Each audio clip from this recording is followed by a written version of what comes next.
almost none whatsoever, right? Almost none whatsoever.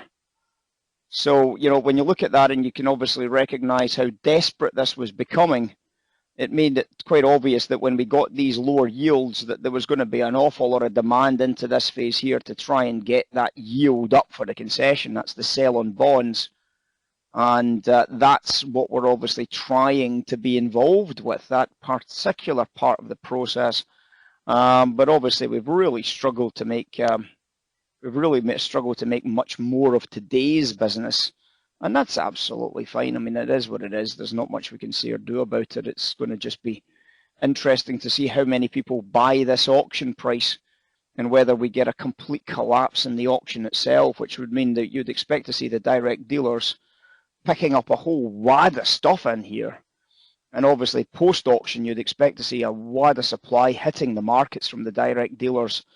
And that's what you would then see happening in the futures markets. You're going to get a big wad of supply coming into the futures markets. Now, you've got to remember also that the Eurozone, what was happening with the Eurozone?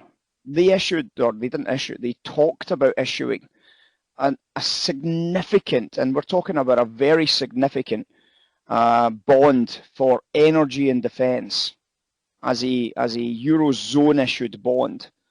So, obviously this idea of the Eurozone issuing its own treasuries becomes quite an interesting subject. The Germans are very against that, of course, happening overall as far as Weidmann was concerned.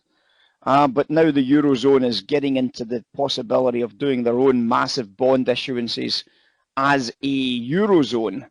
And that makes it impossible for anybody to ever leave the Eurozone, because ultimately you would then carry a portion of that debt with you rather than your own sovereign debt, which is currently the case with the likes of the central banks of the individual countries themselves, the German central bank, of course, the Bundesbank.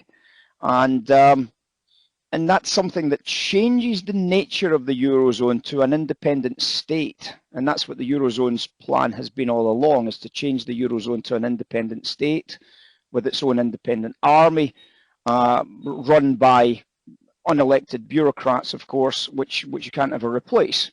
And that's the problem, I suppose, with a lot of people's view of the way the Eurozone is working, is that the Germans lose control, the Italians lose, the nation states lose control of that process. Some people might think that's a good thing. Some people might think that's a bad thing. It depends upon, of course, your point of view, and that's therefore it's a political subject rather than anything else. But that's the way that the Eurozone is going, with this massive potential bond issuance for energy and for defence, and the Euro army, of course, starting to become a possible reality from all of this narrative in the background as well. And a lot of people I've spoken to, when talking about people who are maybe in favour of rejoining the EU, for example.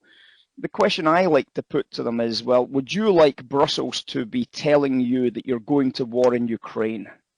As a Scots or as an English person, would you like Brussels to tell you that you're going to war in the Ukraine to defend another nation somewhere else inside the Eurozone? If so, fair enough, absolutely. But that's some of the questions that you have to ask when you're talking about this idea of the Eurozone project, is that these are decisions that would be made in a distant land far, far away. And you can obviously start to think about the potential ramifications of that type of thing happening. And that's what we are obviously looking at in terms of this centralization of power. Who is it that's making that decision? We can't get rid of them. We can't elect them out if we don't like that decision. It's being the Eurozone commissioners are appointed, and most of the time they go by without even an opposition. So that's the kind of thing that we have to always remember when we're talking about the Eurozone itself as a political entity. And obviously the idea of how much good does it do and its ability to block buy energy products. Well, that's a good thing, but who decides on the distribution? In other words, if Poland wants some of those energy products that are block bought by the Eurozone, and Poland happens to be going against the Eurozone on a particular political issue, The Eurozone might just simply say to the Polish, well, you're not getting any energy from our block buy. Nae luck, matey boy. So toe the line or you don't get any energy. And that's the idea of the narrative. And that's what we start to recognize from the process. We can start to recognize that from the process. Yeah, big difference, Ian, massive difference. We can get rid of Boris at the next election if you don't like him.